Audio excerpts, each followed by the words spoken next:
আসসালামু আলাইকুম viewers, YouTube solution YouTube channel থেকে সবাইকে স্বাগতম। গত পর্বে আমরা যে পর্যন্ত আলোচনা করেছিলাম এবং এই পর্বে হচ্ছে আমরা মূলত HTML এর বিভিন্ন হেডিং নিয়ে আলোচনা করব। তো হেডিং জিনিসটা কি? হেডিং হচ্ছে আমরা যদি চিন্তা করি হেডলাইন, তো হেডলাইনটাই হেডিং হিসেবে চিন্তা করতে পারি। তো এখন হেডিং জিনিসটা কি? হেডিং হচ্ছে মূলত সার্চ ইঞ্জিন অপটিমাইজেশনের জন্য একটা ওয়েবসাইটের মধ্যে থাকা খুবই গুরুত্বপূর্ণ। এখন এই হেডিং H1 থেকে H6 পর্যন্ত হেডিং আছে। কি আছে? H1 থেকে, তাহলে H1 এই নামে একটা হেডিং আমরা নিলাম, এটা হচ্ছে একটা ট্যাগ। এবং যেহেতু এই ট্যাগটা নিলাম, গতানুগতিকভাবে এখানে H1 ক্লোজ করে দেওয়া লাগবে। কী করা লাগবে? H1 ক্লোজ করে দেওয়া লাগবে। H1 লিখে আমরা ক্লোজ করে দিলাম। ঠিক একইভাবে এটাকে আমরা ক্লোজ করে দিলাম। এখন এই যে H1 ট্যাগ বলছি, এটা কি? হেডিং। এটা হচ্ছে একটা হেডিং যেটা আবারও বলছি সার্চ ইঞ্জিন অপটিমাইজেশন বা এসইওর জন্য খুবই গুরুত্বপূর্ণ। এখন এই H1 ট্যাগ আমরা স্টার্ট করলাম এবং H1 ট্যাগ আমরা ক্লোজ করলাম। এর মধ্যে জাস্ট হেডিং 1 লিখে দিলাম। এবার আমরা সেভ করে এবং রিলোড করে দেখি যে কি আসে। দেখুন, এই যে হেডিংয়ের বড় একটা ফন্ট চলে আসছে, যেটা আমরা আগে ব্যবহার করেছিলাম, কিন্তু এত বড় কিছু আসছিল না। এখন তাহলে এই ফন্ট সাইজটা কে কোথা থেকে ডিফাইন করলো? এটা হচ্ছে HTML এর ব্যাকএন্ড থেকে ডিফাইন করা আছে। যখন আপনি হেডিং দিবেন, দেখুন যে যখন আপনি হেডিং দিবেন তখন হচ্ছে 0.67 EM এই ফন্টের অটোমেটিক সাইজ হয়ে যাবে বা নির্দিষ্ট একটা সাইজ হয়ে যাবে। এবং আরও কিছু ব্যাপার থাকবে, আমরা আরেকটু ইন্সপেক্ট করে দেখি যে কি কি ব্যাপার থাকে। দেখুন, এর উপরে নিচে কিন্তু অটোমেটিক কিছু জায়গা কি ব্লক করে দিয়েছে বা প্যাডিং নিয়ে নিছে।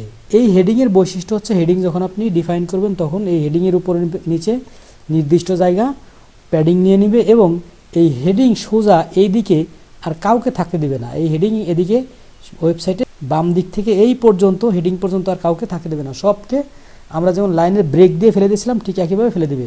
তাহলে এই হেডিং 1 এবং হেডিং 1 থেকে 6 পর্যন্ত 6টা হেডিং ট্যাগ আছে।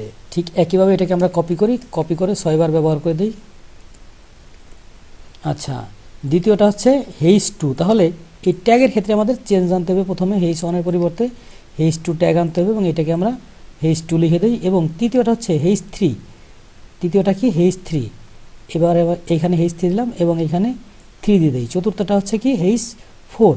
এখানে আমরা H4 দিয়ে দিলাম, এইখানেও H4 দিলাম, অর্থাৎ H4 অন করলে তো ক্লোজ করতে হবে। পঞ্চমটা হচ্ছে H5। ঠিক একইভাবে এখানে আমরা H5 দিলাম এবং এইদিকে আমরা H5 ক্লোজ করে দিই এবং এখানে আমরা H5 দিই। ঠিক একইভাবে এটা হচ্ছে H6 এবং এখানে আমরা H6 ক্লোজ করলাম এবং এখানে এটাকে 6 লিখে দিলাম। এবার এইটাকে সেভ করে যদি আমরা ব্রাউজারে রিলোড করি তাহলে দারুণ কিছু মজা দেখতে পাবো। আমরা একটু রিলোড করে দেখি। দেখুন কি মজা আসলো। অর্থাৎ এই H1 এর জন্য নির্দিষ্ট একটা ফন্টের সাইজ ছিল এবং নির্দিষ্ট একটা এরিয়া ছিল, সেটা নিয়েছে। এরপরে H2, H3, H4, H5, H6 পর্যন্ত যে নির্দিষ্ট এরিয়া সে কী করে নিছে এবং নির্দিষ্ট ফন্ট সাইজ সব কিছু নিয়ে নিছে। এই H1 থেকে H6 পর্যন্ত এই যে হেডিংগুলো, এই হেডিংগুলো হচ্ছে ওয়েবসাইটের যে টোটাল কন্টেন্ট, এই কন্টেন্টের মধ্যে ব্যবহার করতে হয় সার্চ ইঞ্জিন অপটিমাইজেশন বা এসইওর জন্য, এই ওয়েবসাইটে ভালো পজিশনে থাকার জন্য বা নেওয়ার জন্য। তাহলে আমরা আবারও একটু বিষয়টা নিয়ে ক্লিয়ার হই নাই যে H1 থেকে H6 পর্যন্ত 6টা হেডিং ট্যাগ আছে এবং হেডিং ট্যাগগুলো ব্যবহার করা হয় সার্চ ইঞ্জিন অপটিমাইজেশন বা এসইওর ভালো ফলাফল দেওয়ার জন্য। এবং এগুলো হচ্ছে সার্চ ইঞ্জিন কর্তৃক রিকোয়ার্ড একটি ভ্যালু, যেগুলো আপনার ওয়েবসাইটের মধ্যে ব্যবহার করতেই হবে। ব্যবহার করলে আপনার ওয়েবসাইট সার্চ ইঞ্জিনে দ্রুত র্যাঙ্ক পাবে এবং ভালো র্যাঙ্কিংয়ে আসবে।